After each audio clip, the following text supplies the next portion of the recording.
जय श्री कृष्णा। प्यारे मित्रों, आइए हम सब मिलकर भगवान श्री कृष्ण से प्रार्थना करें। हे प्रभु, जो भी भक्त आज इस दिव्य वाणी को अंत तक श्रद्धा से सुन ले, उसकी सभी मनोकामना पूरी करना। और जो भी श्रद्धालु इस चैनल को सब्सक्राइब करे और वीडियो को लाइक करे, उसके सभी दुख दर्द दूर करना। साथियों, भगवान श्री कृष्ण कहते हैं, जो मुझे दिल से पुकारता है, मैं उसकी पुकार अवश्य सुनता हूँ। इसलिए प्यारे मित्रों, अपनी मनोकामनाओं को व्यक्त करते हुए कमेंट में जय श्री कृष्णा जरूर लिखिएगा। तो चलिए भागवत गीता के दिव्य विचारों का श्रवण करते हैं। जब मनुष्य अपने कर्म को पूरी श्रद्धा और निष्ठा से करता है ना, तब उसे फल की चिंता नहीं करनी चाहिए। क्योंकि देखो, कर्म करना ही उसका अधिकार है, फल पर नहीं। यही तो कहा था श्री कृष्ण ने, और ये सिर्फ अर्जुन से नहीं कहा गया था।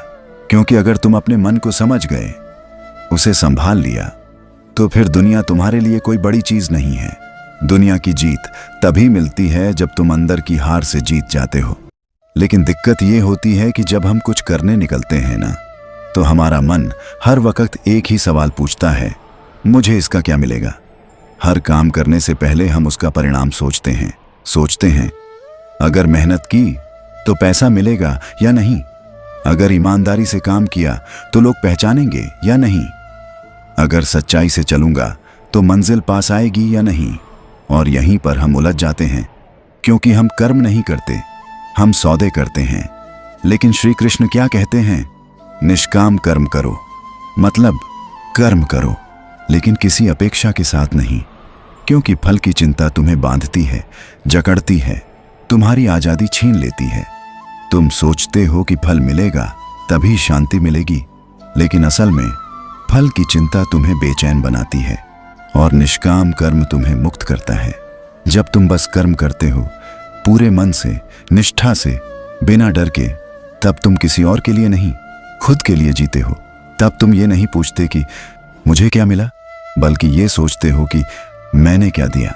यही है असली आजादी, यही है असली सफलता। ये बात हम सबसे कही गई थी, हर उस इंसान से जो कभी ठहर जाता है, जो कभी उलझ जाता है जिंदगी के सवालों में, जो कभी सोचता है मैं क्या कर रहा हूं। कभी आपने महसूस किया है, जब आप कुछ पूरी मेहनत से करते हैं, दिल से करते हैं, और फिर भी जब परिणाम वैसा नहीं आता जैसा आप चाहते थे, तो एक भारीपन सा लगता है सीने में, एक खामोशी सी चिपक जाती है जुबान पर, शब्द निकलते नहीं, और बस दिल यही कहता है, क्या मेरी मेहनत बेकार चली गई। लेकिन वहीं श्री कृष्ण खड़े हैं मुस्कुराते हुए। वो कहते हैं, नहीं, तुम्हारी मेहनत कभी व्यर्थ नहीं जाती, बस उसका फल तुम्हारे समय से नहीं, मेरे समय से आता है। जीवन में असफलता आएगी, ये तय है। लोग पीठ पीछे बातें करेंगे, तुम्हारा मजाक उड़ाएंगे, कभी कभी तो अपने भी पहचानने से इनकार कर देंगे। लेकिन उस एक वक्त में जब तुम्हारा मन हार मानने लगे, जब लगे कि अब और नहीं हो पाएगा, तो बस एक बार आंखें बंद करके ये याद कर लेना, जो हुआ अच्छा हुआ, जो हो रहा है वो भी अच्छा हो रहा है, और जो होगा वो भी अच्छा ही होगा। ये सिर्फ शब्द नहीं है, ये भरोसा है। एक ऐसा भरोसा जो तुम्हें टूटने नहीं देगा, एक ऐसा विश्वास जो कहेगा रुको नहीं, चलते रहो। क्योंकि सत्य का रास्ता भले ही अकेलेपन से भरा हो, लेकिन मंजिल हमेशा शांति देती है। और गीता का यही सार है, स्थिर रहो, सम रहो, और सत्य के पथ पर डटे रहो। क्योंकि जब तुम कर्म करते हो ना, बिना फल की चिंता किए, तब तुम सिर्फ काम नहीं कर रहे होते, तुम ईश्वर की आज्ञा का पालन कर रहे होते हो। जब तुम्हारा मन बेचैन हो जाता है ना, जब लगने लगता है कि सब कुछ फिसल रहा है हाथ से, जब दिन भर भाग दौड़ के बाद भी रात को अकेले बिस्तर पर लेटकर यही सोचते हो कि कब मिलेगी मुझे मेरी मंजिल, कब खत्म होगी ये दौड़, तो उस वक्त एक पल को बस ठहर जाओ।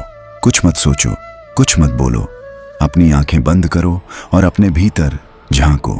क्योंकि यही तो कहा गया है, मन ही मनुष्य का मित्र है और मन ही उसका शत्रु। सोचो जरा, वो मन जो तुम्हें आगे बढ़ने की प्रेरणा देता है, वही मन तुम्हें तोड़ भी सकता है।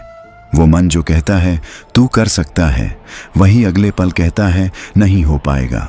और यहीं पर असली लड़ाई शुरू होती है, बाहर की नहीं, अंदर की।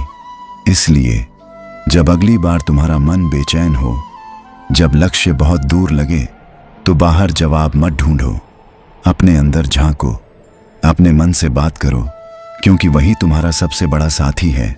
और अगर वो तुम्हारे साथ है तो फिर कोई भी तुम्हारे खिलाफ नहीं हो सकता। जिन्हें लगता है कि भाग्य ही सब कुछ है ना, कि जो लिखा है उसी के हिसाब से चलेगा जीवन, कि जो होना है वो होकर रहेगा, उन्हें बस एक बार रुककर गहराई से सोचना चाहिए। क्योंकि अगर भाग्य ही सब कुछ होता तो कोई मेहनत क्यों करता, कोई रात रात भर जागकर अपनी दुनिया क्यों बदलता, कोई क्यों गिरता, लड़ता, फिर से उठता और फिर से चल पड़ता। सच तो ये है, भाग्य से भी ज्यादा ताकतवर है कर्म, क्योंकि भाग्य वहीं से बनता है जहां से कर्म शुरू होता है। जब एक बच्चा पढ़ाई करता है, दिन रात एक कर देता है, जब वो आराम छोड़कर किताबों में डूब जाता है, तो क्या वो अपना भाग्य लिख नहीं रहा होता? जब एक मजदूर तपती दोपहर में सिर पर ईंटें उठाता है, पसीने से तरबतर होकर भी काम करता है, तो क्या वो अपने घर का भविष्य नहीं बना रहा होता? श्री कृष्ण ने भी तो यही कहा था अर्जुन से, उठो अर्जुन, अपने कर्तव्य का पालन करो, जो युद्ध तुम्हारे सामने है उससे डरकर पीछे मत हटो। सोचो जरा, अगर अर्जुन उस वक्त भाग्य पर भरोसा करके पीछे हट जाता, अगर वो ये सोचकर बैठ जाता कि जो होगा देखा जाएगा, तो क्या आज गीता हमारे पास होती? क्या हमें ये ज्ञान मिलता कि संघर्ष से ही रास्ते खुलते हैं? श्री कृष्ण ने अर्जुन को सिर्फ युद्ध लड़ने नहीं कहा था, उन्हें जीवन से भागने से रोका था। कहा था, सामना करो, क्योंकि यही तुम्हारा धर्म है, यही तुम्हारा कर्म है, और यही तो हर इंसान के जीवन की सच्चाई है। जीवन भी एक युद्ध है, यहाँ हर दिन चुनौतियां हैं, हर कदम पर कोई ना कोई परीक्षा है, और इस युद्ध को जीतने के लिए चाहिए साहस, कि चाहे जितनी भी ठोकरें लगें तुम खड़े रहो, संयम, कि जब मन डगमगाने लगे तो भी तुम अपने रास्ते से ना भटको। बहुत लोग होंगे जो कहेंगे, तू क्यों इतना कर रहा है, जो किस्मत में लिखा होगा वो तो मिलेगा ही। लेकिन वहीं तुम खुद से एक सवाल करना, अगर मैं खुद ही अपनी किस्मत नहीं लिखूंगा तो कौन लिखेगा? याद रखो, किस्मत सिर्फ उसका साथ देती है जो खुद उसका निर्माण करता है, और उसका निर्माण होता है हर रोज किए गए छोटे छोटे लेकिन सच्चे कर्मों से। इसीलिए जब अगली बार तुम्हें लगे कि सब कुछ किस्मत के भरोसे है, तो बस एक बार खुद को याद दिलाना, मेरा भाग्य मेरे हाथों में है और मेरा हथियार है मेरा कर्म। गीता कहती है, जो व्यक्ति सुख और दुख, हार और जीत में समान रहता है, वही सच्चा योगी है। अब जरा इस बात को महसूस करके देखो, कितनी बार ऐसा हुआ है कि जब जीवन ने तुम्हें कुछ अच्छा दिया, तब तुम खुशी से फूले नहीं समाए, मन झूम उठा, चेहरे पर चमक आ गई और लगा कि अब तो सब कुछ अच्छा ही होगा। लेकिन फिर एक दिन कुछ ऐसा हुआ जिसकी उम्मीद नहीं थी, कुछ बिगड़ गया, कुछ छिन गया, या किसी ने ऐसा धोखा दे दिया कि पूरी दुनिया ही बदलती सी लगी, और उसी पल जो मन खुशी से उड़ रहा था वो जमीन पर आ गिरा। चेहरे की मुस्कान खो गई, आंखों में सवाल भर गए, और भीतर से एक आवाज आने लगी, मैं ही क्यों, मेरे साथ ही ऐसा क्यों हुआ? यहीं पर गीता हमें रोकती है, हमें झकझोरती है, कहती है, अगर तुम सिर्फ अच्छे दिनों में मुस्कुरा सकते हो और बुरे दिनों में टूट जाते हो, तो फिर तुम खुद के मालिक नहीं हो। तब तो तुम्हारा मन तुम्हारे हालात के हिसाब से झूलता रहेगा, कभी ऊपर कभी नीचे। लेकिन सच्चा योगी कौन होता है?